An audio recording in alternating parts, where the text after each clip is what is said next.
ایرانی وزارت خارجہ کے ترجمان نے مفاہمت کی یادداشت کو حتمی شکل دینے کی تصدیق کی اور واضح کیا کہ امریکہ سے معاہدہ ہونے کے بعد قبل از وقت ہے مسودے میں امریکی بحری ناکہ بندی ختم کرنے اور آبنۂ ہرمز کے انتظام کے نکات شامل ہیں۔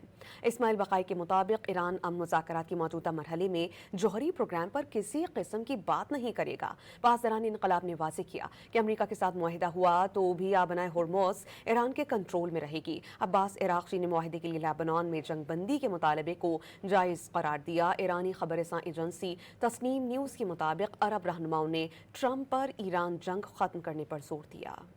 ایران نے پاکستان کی ثالثی میں مفاہمتی یادداشت کو حتمی شکل دینے کی تصدیق کر دی۔ واضح کیا کہ امریکہ سے معاہدے کی بات قبل از وقت ہے۔ ایرانی میڈیا کے مطابق ایرانی وزارت خارجہ کے ترجمان اسماعیل بقائی نے کہا کہ جنگ کے خاتمے کے لیے مفاہمتی یادداشت کو حتمی شکل دے رہے ہیں۔ مسودے میں امریکی بحری ناکہ بندی ختم کرنے اور آبنۂ ہرمز کے انتظام کے نکات شامل ہیں۔ اسماعیل بقائی کے مطابق ایران امن مذاکرات کے موجودہ مرحلے میں جوہری پروگرام پر کسی قسم کی بات نہیں کرے گا۔ اس وقت تمام تر توجہ لبنان سمیت تمام محاذوں پر جنگ کے خاتمے پر مرکوز ہے۔ اسماعیل بقائی کا کہنا تھا کہ ایران جوہری معاملے پر 30 دنوں میں بات چیت شروع کرتا ہے یا 60 دنوں میں، یہ بات کا معاملہ ہے۔